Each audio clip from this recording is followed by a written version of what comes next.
സ്നേഹമുള്ളവരെ, 2007 ബ്രസീലിൽ pastoral ministry ചെയ്യുന്ന സമയം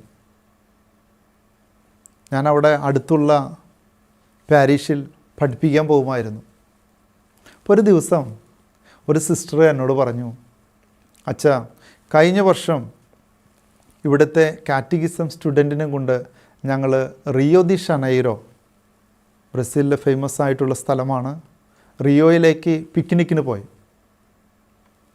ഒരാഴ്ചയിലത്തെ പിക്നിക്കായിരുന്നു.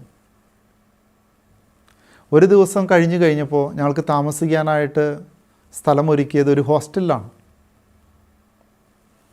രാത്രിയിൽ ഞങ്ങൾ കാഴ്ചകളെല്ലാം കണ്ടു കഴിഞ്ഞ് രാത്രിയിൽ ഹോസ്റ്റലിലേക്ക് താമസിക്കാനായിട്ട് വന്നപ്പോൾ ആ ദിവസം ഒരു റൂമിൽ കിടന്ന കുട്ടികൾക്ക് രാത്രിയിലായപ്പോൾ ആ റൂമിൽ കിടന്ന് ഉറങ്ങാൻ പറ്റുന്നില്ല, ഭയങ്കര ഒച്ചപ്പാടും ബഹളവും.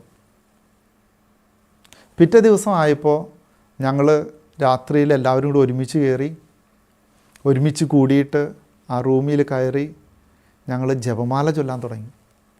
വിശുദ്ധ മിഖായേൽ മാലാഖയുടെ പ്രാർത്ഥന ചൊല്ലാനും തുടങ്ങി. അത് കഴിഞ്ഞപ്പോൾ അന്നേ ദിവസം യാതൊരു കുഴപ്പമുണ്ടായില്ല. പിറ്റേ ദിവസവും ഞങ്ങൾ ഇതുപോലെ തന്നെ ചെയ്തു. പരിശുദ്ധ അമ്മയോട് ചേർന്ന് ഞങ്ങൾ ജപമാല ചൊല്ലി, വിശുദ്ധ മിഖായേൽ മാലാഖയുടെ പ്രാർത്ഥനയും ചൊല്ലി. അങ്ങനെ യാതൊരു കുഴപ്പമില്ലാതെ ഞങ്ങൾക്ക് വളരെ സന്തോഷകരമായിട്ട് ആ വിനോദയാത്ര നടത്തുവാനായിട്ട് സാധിച്ചു. 2018 ഫ്രാൻസിസ് മാർപ്പാപ്പ വിശ്വാസികളോട് ഇങ്ങനെ പറയുകയുണ്ടായി, സഭയെ രക്ഷിക്കുവാൻ പരിശുദ്ധ അമ്മയോട് ചേർന്ന് ജപമാല ചൊല്ലണം, വിശുദ്ധ മിഖായേൽ മാലാഖയോട് പ്രാർത്ഥിക്കണം. അങ്ങനെ സഭയെ രക്ഷിക്കുവാനായിട്ട് വിശ്വാസികൾ കൂടുതൽ പ്രാർത്ഥിക്കേണ്ടത് ഈ കാലഘട്ടത്തിൻ്റെ അത്യാവശ്യമാണെന്ന് ഫ്രാൻസിസ് മാർപ്പാപ്പ തൻ്റെ വിശ്വാസികളോട് പ്രഖ്യാപിക്കുകയുണ്ടായി. വിശുദ്ധ മിഖായേൽ എന്ന വാക്കിൻ്റെ അർത്ഥം ദൈവത്തെ പോലെ ആരുണ്ട്. ഹീബ്രു വാക്കാണ് മിഖായേൽ, ഹൂ ഈസ് ലൈക്ക് ഗോഡ്. ദൈവത്തെ പോലെ ആരുണ്ട്. ബൈബിളിൽ വിശുദ്ധ മിഖായേൽ മാലാഖയെ പറ്റി പറയുന്ന വചനഭാഗങ്ങൾ ദാനിയേലിൻ്റെ പുസ്തകവും വെളിപാടിൻ്റെ പുസ്തകവും യൂദാസിൻ്റെ ലേഖനവുമാണ്. ദാനിയേലിൻ്റെ പുസ്തകത്തിൽ 10-ാം അധ്യായത്തിലും 12-ാം അധ്യായത്തിലും ദാനിയേലിനുണ്ടാവുന്ന ദർശനത്തെപ്പറ്റി പറയുമ്പോൾ പ്രധാന മാലാഖയായ വിശുദ്ധ മിഖായേലിനെ പറ്റി പറയുന്നുണ്ട്.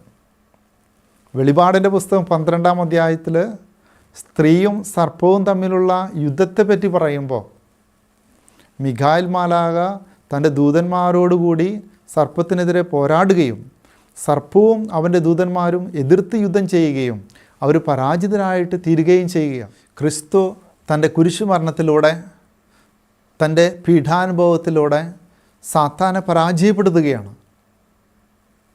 ആ രക്ഷാകര കർമ്മത്തിൽ ദൈവദൂതന്മാരും പങ്കാളികളായിത്തീർന്നു. വിശുദ്ധ മിഖായേൽ മാലാഖയെ സഭ പ്രത്യേകമായിട്ട് ചില വിശേഷങ്ങൾ നൽകി ആദരിക്കുന്നുണ്ട്, ബഹുമാനിക്കുന്നുണ്ട്. വിശുദ്ധ മിഖായേൽ മാലാഖ സഭയുടെ സംരക്ഷകനാണ്. Defender of the church, defender of the people of God. വിശുദ്ധ മിഖായേൽ മാലാഖ സ്വർഗീയ സൈന്യാധിപനാണ്. വിശുദ്ധ മിഖായേൽ മാലാഖ സഭയുടെ മക്കളെ വിശ്വാസത്തിൽ ഉറപ്പിച്ചു നിർത്തുവാൻ സഹായിക്കുന്ന മാലാഖയാണ്.